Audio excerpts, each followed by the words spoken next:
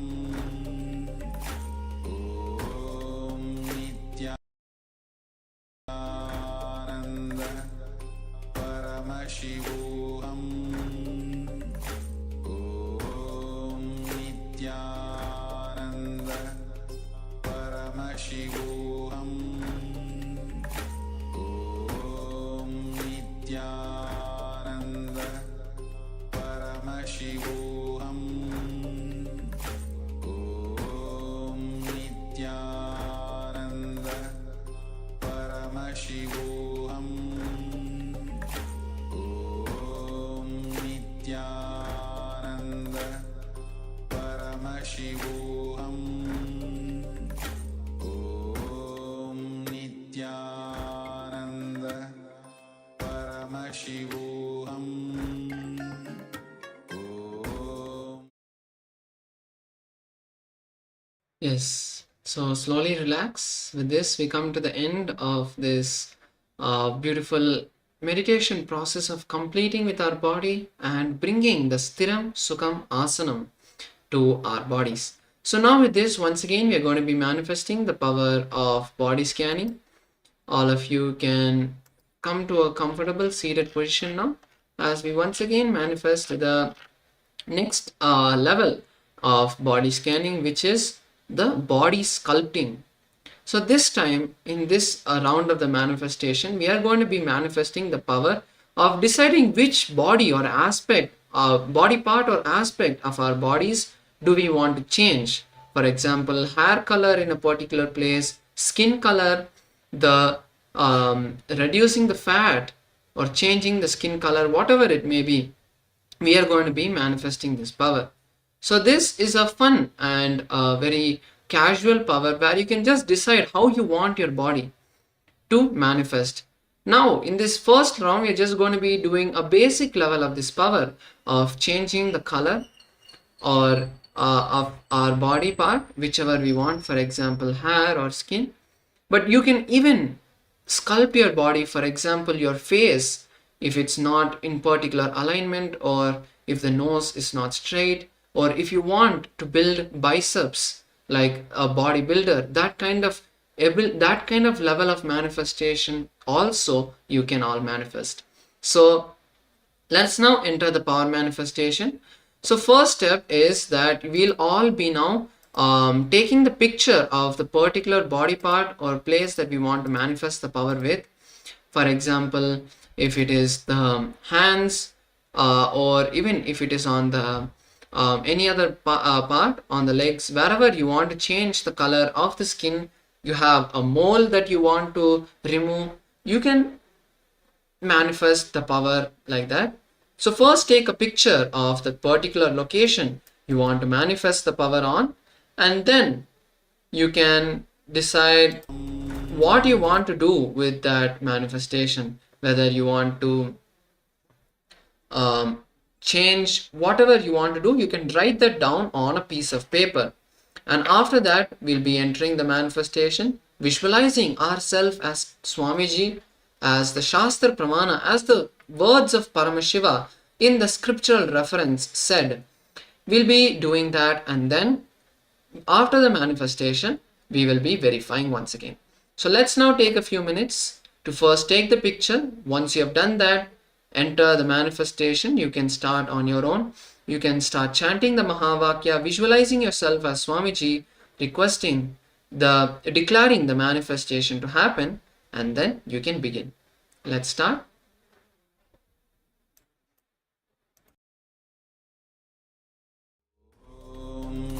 Nithyananda Paramashivoham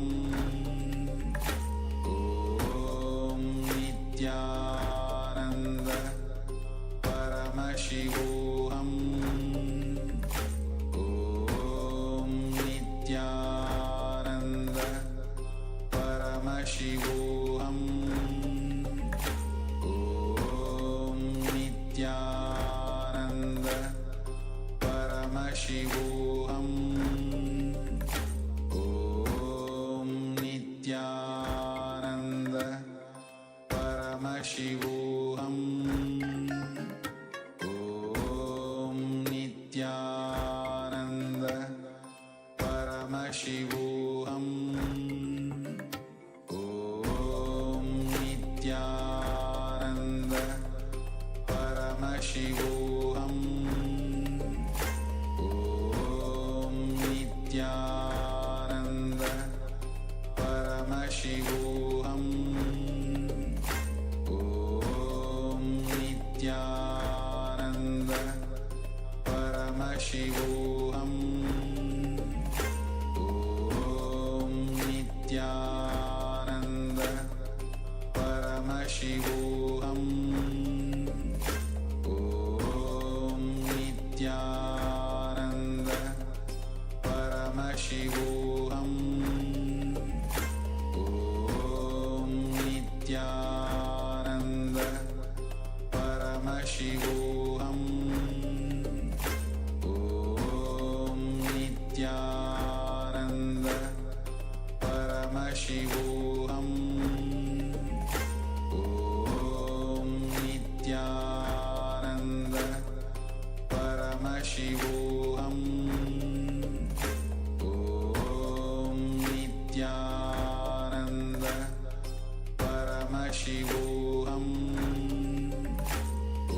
Om Nithyananda Paramashivoham Om Nithyananda Paramashivoham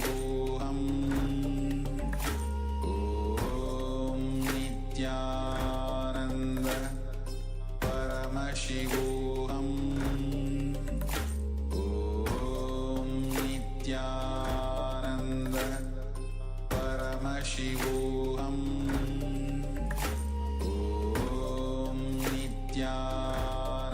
Nithyananda Paramashivoham Om Nithyananda Paramashivoham Om Nithyananda Paramashivoham Om Nithyananda Paramashivoham Om Nithyananda Paramashivoham Om Nithyananda Paramashivoham